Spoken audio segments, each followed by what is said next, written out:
Mas Anies bisa jadi korban politik identitas. Coba kita lihat dari 3 calon yang punya elektabilitas paling tinggi hari ini. Semuanya itu kira-kira lumayan bisa lah merepresentasikan Indonesia.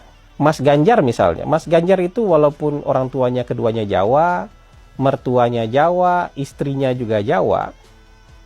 Ya, Mas Ganjarnya Jawa, istrinya Jawa, tapi lumayan masuk akal. Kenapa? Kalau di Indonesia ini peluang kita berjodoh dengan orang Jawa itu 50%, karena 1 dari 2 orang Indonesia itu orang Jawa.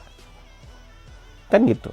Apalagi di Pulau Jawa, kalau kita nggak pernah keluar dari Pulau Jawa, mungkin 7 dari 10 orang yang kita temui itu orang Jawa. Jadi masuk akal kalau orang Jawa kemudian ketemu jodoh orang Jawa. Ya. Kalau Pak Prabowo itu lumayan Indonesia itu. Bapaknya orang Jawa dari Banyumas, ibunya orang Manado. Jadi Pak Prabowo ketika melakukan politik afirmasi, dia bisa mewakili orang Jawa, dia bisa mewakili orang Manado. Jadi cukup besar cakupan Indonesianya gitu. Lebih dari 50% Indonesia itu. 50% lebih sedikit lah. Kalau Mas Ganjar tadi merepresentasikan orang Indonesianya sekitar 50% lah.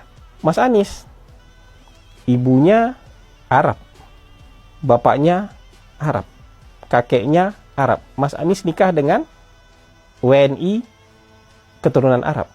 Menantu Mas Anies, anak Mas Anies, nikahnya dengan Arab lagi.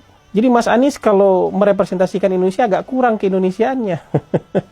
Mungkin 3% Indonesia aja yang bisa direpresentasikan oleh Mas Anies kalau kita bicara politik identitas.